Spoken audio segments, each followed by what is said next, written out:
The terrible news from Las Vegas weighs very heavy on our hearts. Psychologist Michelle Carcel is here on how to work through those emotional responses.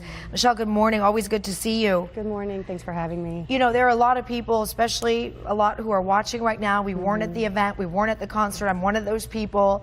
But that day, oh my goodness, Michelle, it hurt a lot of people. Yes, it did. And it's interesting because there's so many aspects to this that it's very different than what we've seen in the past. And I was reminiscing a little bit myself that we were talking last year, a little over a year ago, about the Orlando shooting, and here we are again. And it's become more and more impacting. And this one hit so close to home.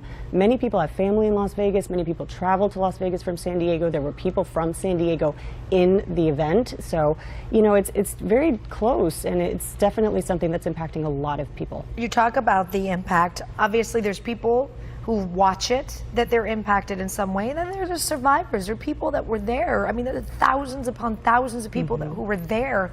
What does that do to them?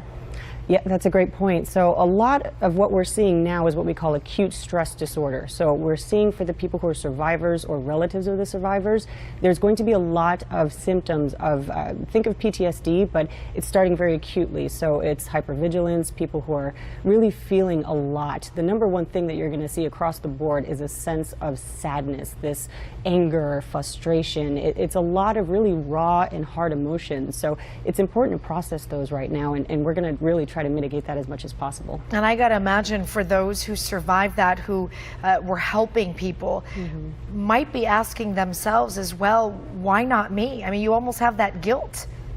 Oh yes, there's definitely a guilt. There's survivor guilt. That is something that is associated a lot with a mass shooting or an event like this. There's a spectrum of things that's going to occur, and the most important part is, as we progress through these emotions, making sure that you communicate with your loved ones, talk to your friends and family. If you're feeling a sense of impairment where this is really getting to you, you're not able to really function or cope, you're going to want to get some help and talk to someone professionally. And then what about people who were not there? They're scared, they're hurting. What are some of the things that you would recommend that we could do? Yes, great question. So a big piece of this is making sure you lean on your support system. So lean on your family, lean on your friends, allow yourself to feel what you feel, go through this process, and engage in your coping mechanisms. I always like using that phrase because a lot of people don't realize you have a tool belt of things that work for you. So if it's exercise, go exercise. Use that as a way to just, push through these emotions.